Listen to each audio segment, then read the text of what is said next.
Maintenant, on peut peut-être échanger donc, sur ces questions précises.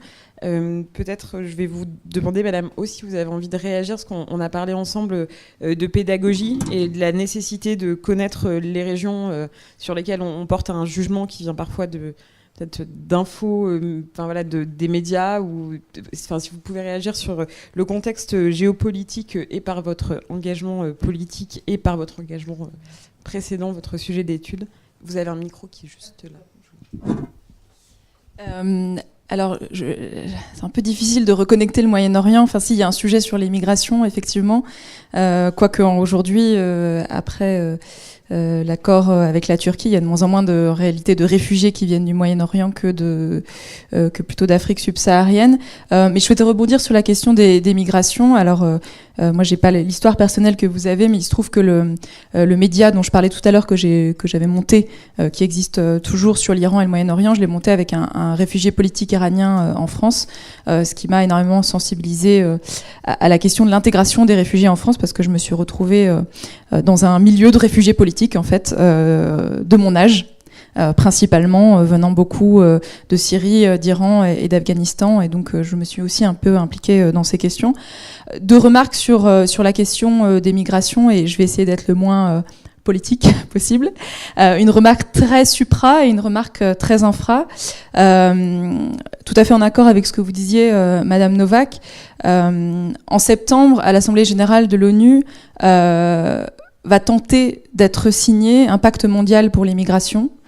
C'est une entreprise assez difficile, donc qui a été en fait lancée par Barack Obama en 2015, au moment où il y a eu le début de cette crise des réfugiés syriens, dont on voit aujourd'hui non pas la fin mais une continuation, avec la conscience que en fait les instruments juridiques qu'on a aujourd'hui, principalement qui est en fait la Convention de Genève de 1951, qui définit le droit d'asile en France et dans le reste du monde pour les États signataires, ne sont plus suffisants aujourd'hui pour avoir une maîtrise des flux migratoires et pour simplement appréhender cette question des migrations. On le voit aussi au niveau européen. Vous suivez tous l'actualité avec un certain intérêt, j'imagine. La difficulté pour l'Europe de se mettre d'accord sur la maîtrise de ces flux migratoires et sur la répartition et la gestion. Je pense qu'à un niveau vraiment très très très supra, il y a des cercles de personnes qui essayent de réfléchir à ce que pourrait être en fait un droit international de la migration qui aille bien au-delà du droit d'asile qui est extrêmement réglementé dans un certain nombre de cas et qui n'est manifestement plus suffisant. Il y a des personnes qui, par exemple, se positionnent pour en fait des migrations temporaires, ce qu'on appelle très vulgairement un visa. Mais un visa, c'est ça, c'est une migration temporaire. Sauf que les visas, on imagine toujours que c'est pour les gens du pays du Nord qui vont dans des pays du Sud ou qui vont dans des pays du Nord. Donc c'est comme on dit, quand on est français vivant en Afrique, on est expatrié, mais si on est africain vivant en France, on est immigré. Alors qu'en fait, c'est la même chose finalement si on vit sur un visa ou sur un titre de séjour. Et donc je pense que ce qu'il faut à très long terme, ce à quoi il faut réfléchir, c'est comment est-ce qu'on peut permettre ces migrations, parce que ce que vous disiez est vrai, il faut permettre à ces jeunes-là d'Afrique subsaharienne, du Moyen-Orient, d'Asie, de pouvoir rester dans leur pays quand ils le souhaitent, c'est le but de l'aide publique au développement. Mais in fine, je suis convaincue que même si on arrive à un niveau de développement économique et social tel qu'ils n'ont pas l'urgente nécessité de traverser la Méditerranée sur un canot de sauvetage pour arriver jusqu'à nos côtes, il y aura toujours cet urgent besoin, cet urgent désir de toute façon circuler, de traverser les frontières. Et ça, c'est aussi quelque chose de très générationnel, parce que moi, j'ai fait énormément en voyageant dans beaucoup de pays et en vivant dans plusieurs pays. Et je pense que on a toujours été, enfin, on a depuis longtemps été dans une société mondialisée, mais même au-delà de l'aspect économique, purement économique et financier, on a besoin de concevoir de nouveaux modes de migration, y compris dire voilà, on va prendre un migrant, même si ce mot est horrible, pendant 5 ans, et ça sera pas forcément un visa, ça sera une nouvelle forme de titre de séjour qui va se former, qui va acquérir un métier, acquérir des compétences, commencer à travailler et peut-être revenir aujourd'hui. Ce qu'on appelle les passeports talents, il y a tout un tas de noms, mais je pense qu'il faut vraiment réfléchir à ce que serait qu'un droit international de la migration. On est encore loin. Au niveau très infra, et là pour revenir au thème de l'engagement et de ce que vous, en tant que fondation et entreprise, vous pouvez faire, la plupart des études et des sondages d'opinion montrent qu'en France, la population est, alors je vais utiliser beaucoup de guillemets, fait preuve d'une méfiance, voire d'une réticence à accueillir davantage d'étrangers dans sa globalité. Il y a une peur assez certaine de l'étranger, du migrant, il faut le dire aussi de l'islam. Ça, c'est au niveau global, français. Mais quand on interroge les gens individuellement, seriez-vous prêt à accueillir chez vous un migrant qui vient d'arriver du Tchad ou de Syrie? La grande majorité des gens sont prêts à le faire et le font. Et donc on a une sorte de hiatus entre cette peur globale, parce que dû certainement à la méconnaissance aussi de qui sont ces personnes, pourquoi viennent-elles, dans quelles conditions vont-elles rester chez nous, est-il possible de mixer les cultures, etc., etc. Et l'engagement individuel qui témoigne d'une très grande générosité des Français et d'une capacité d'accueil très forte. Et à ce titre-là, vous avez de nombreuses associations que certains connaissent sûrement. Je citerai Singa, TOT, d'autres associations qui se sont lancées récemment, en plus des associations comme France Terre d'Asile qui sont là depuis très longtemps, qui essayent de renouveler en fait les capacités d'engagement des individus, des Français ou de toute personne sur le territoire français vis-à-vis des réfugiés et de leur intégration sur la base d'un engagement individuel et pas forcément un engagement national ou global. Et je pense qu'il y a beaucoup de choses à faire autour de ça, la façon dont les fondations, les entreprises peuvent accompagner. Et je sais que beaucoup d'entreprises le font. Google, à qui je parlais il n'y a pas très longtemps, commence à s'intéresser aux ateliers d'apprentissage numérique pour les réfugiés en partant du constat qu'un certain nombre de réfugiés sont là, vont rester, vont constituer la main-d'œuvre française dans les 10, 20, 30 prochaines années. Donc voilà, donc il y a beaucoup de choses, je pense, à faire au niveau individuel. Merci beaucoup. Alors, sur les assos et les fondations, c'est vrai qu'il y a, en fait, ce que je constate, et là je me permets de sortir de mon objectivité pour prendre mon biais métier, c'est qu'en fait, elles sont assez nombreuses à agir sur les questions, mais le font très discrètement pour des questions que j'imagine politiques et un peu clivantes politiquement. Yannick Blanc, est-ce que vous voulez réagir? Je vous voyais griffonner. Oui, moi je bois du pilet quand j'entends Delphine O s'exprimer, parce que elle exprime de manière très précise cette idée, au fond assez simple, qu'il va falloir qu'on s'habitue à vivre avec les migrations, qu'il n'y a pas de mondialisation sans mobilité, et que ce phénomène-là, il faut qu'on l'intègre à notre vision du monde. J'ai eu dans ma vie professionnelle l'occasion aussi de m'occuper d'administration des étrangers, donc d'accueil de migrants, de reconduite de migrants à la frontière, etc. Et il faut simplement mesurer qu'aujourd'hui, pour un gouvernement, pour un État, pour un homme politique en charge d'une fonction de souveraineté, dire il va falloir vivre avec la mobilité de la population dans le monde, et renoncer à dire je suis l'État, donc j'ai le contrôle de mes frontières, donc j'ai le pouvoir de dire qui entre, qui n'entre pas, ce qui est le discours de tous les gouvernements depuis 1974, c'est une rupture qui est extrêmement difficile à gérer. On le voit bien quand on écoute les ministres de l'Intérieur successifs que j'ai connus, que j'ai servis, dont j'ai parfois été le collaborateur, n'ont jamais eu d'autre discours que de dire puisque l'État existe et qu'il est efficace, il a la maîtrise de l'entrée et du séjour des étrangers. Et pour montrer qu'il en a la maîtrise, et pour donner à penser que si cette maîtrise a pu faire défaut, eh bien on va réparer les défauts, on vote une nouvelle loi sur l'immigration. On n'a pas cessé de faire ça depuis 40 ans, et on voit bien qu'on est au bout de cette logique, mais qu'on ne sait pas comment on passe d'une culture à l'autre. C'est là qu'intervient la question de l'engagement. Et elle intervient très précisément dans le phénomène que vous venez de décrire, c'est-à-dire collectivement, il y a une méfiance, une peur, etc. Et quand on accueille des étrangers, ça marche extraordinairement bien. Moi, en tant que préfet du Val d'Oise, j'ai accueilli 200 réfugiés en septembre 2015 à Cergy-Pontoise. Je veux dire, il y a eu spontanément une mobilisation de la population pour aider à cet accueil qui était extrêmement frappante. On a été prévenu de leur arrivée le lundi, le mercredi matin à 8h, il y avait 50 bénévoles pour les accueillir.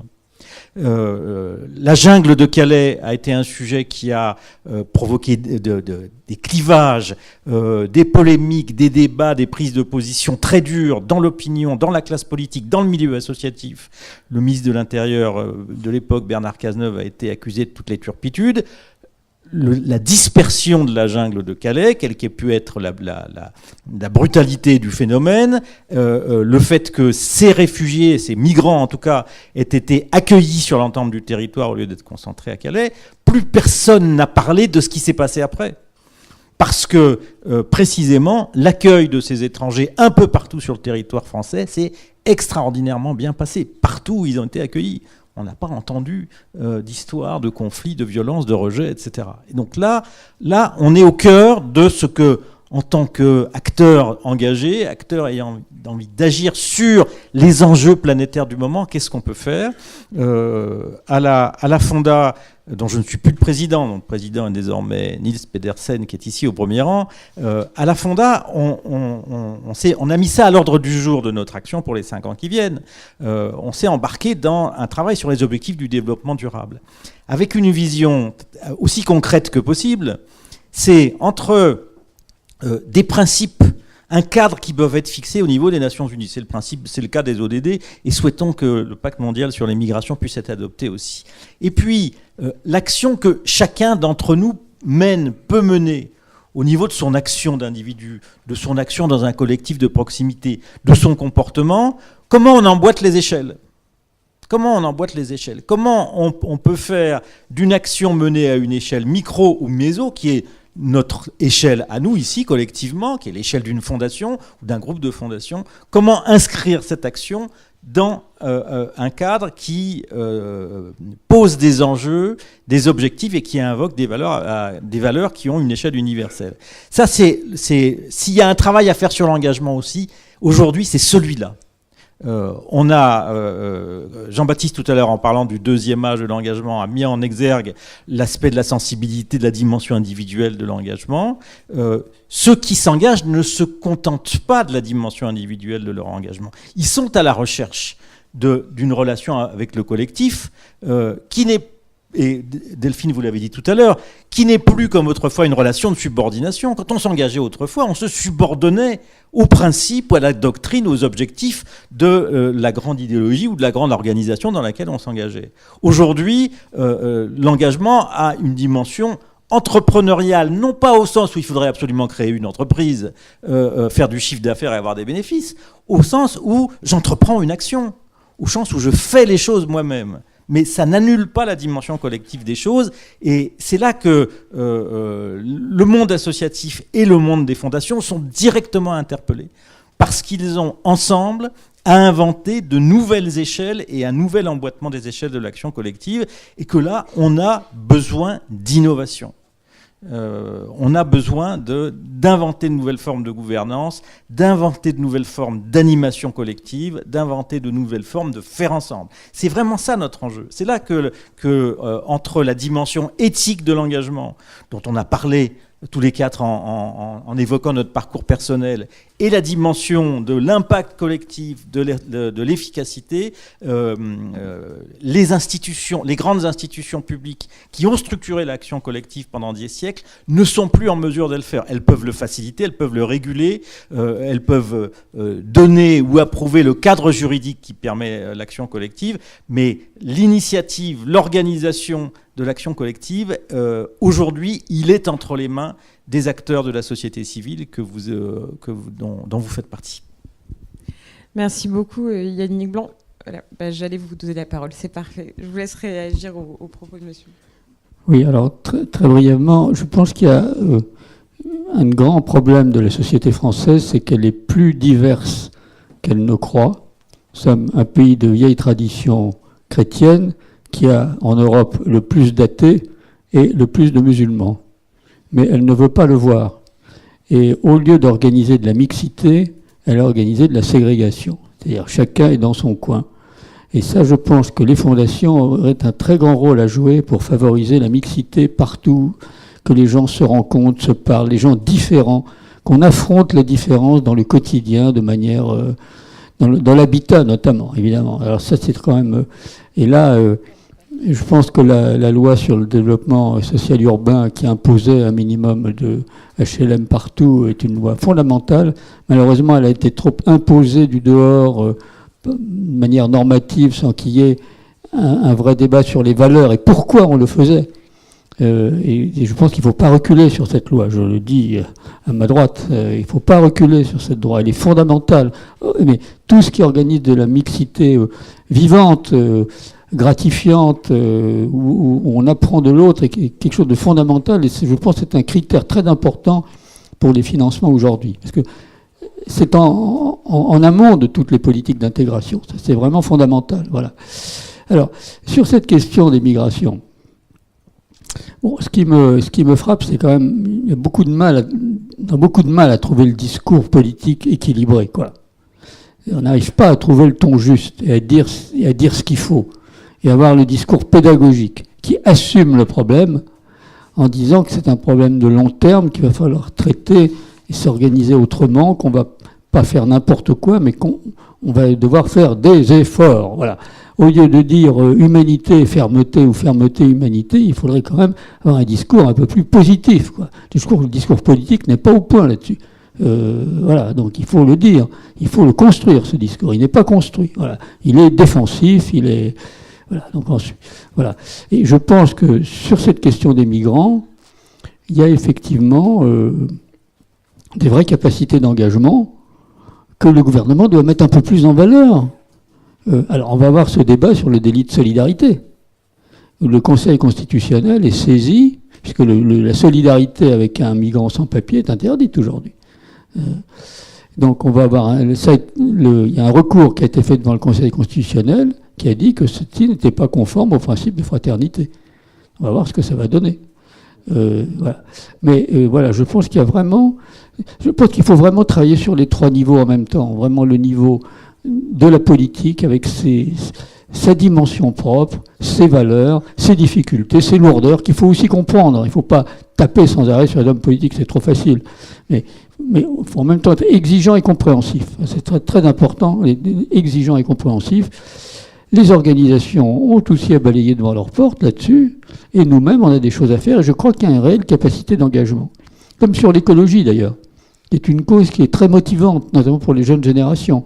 C'est ce qui porte de plus fort, à mon avis, je ne sais pas ce que disent vos enquêtes, là, mais la cause écologique, elle est très sensible au bon sens du terme. Voilà. Mais je reste toujours un nostalgique des constructions globales. Merci beaucoup, Monsieur Foucault. Je vais passer le micro à Madame Novak qui veut réagir, et je vais vous poser aussi une question. À vous écouter parler, j'ai l'impression qu'il y a aussi une grande question sur la pédagogie, sur la connaissance, sur la lutte peut-être contre les idées reçues. Et il y en a beaucoup, que les fondations d'entreprise s'engagent par intérêt de l'entreprise, que les jeunes ne s'engagent pas. Et je pense que tout autour de cette table, on peut déconstruire aussi un certain nombre d'idées reçues et montrer que l'engagement est divers et à des niveaux très différents. Oui, je voudrais juste insister sur ce que disait Jean-Baptiste en ce qui concerne la ségrégation et ses dérives. Moi, je l'ai vu notamment en Bosnie-Herzégovine, juste à la fin de la guerre et après. Et en fait, c'est bien ce qui s'est passé pour aboutir à la guerre.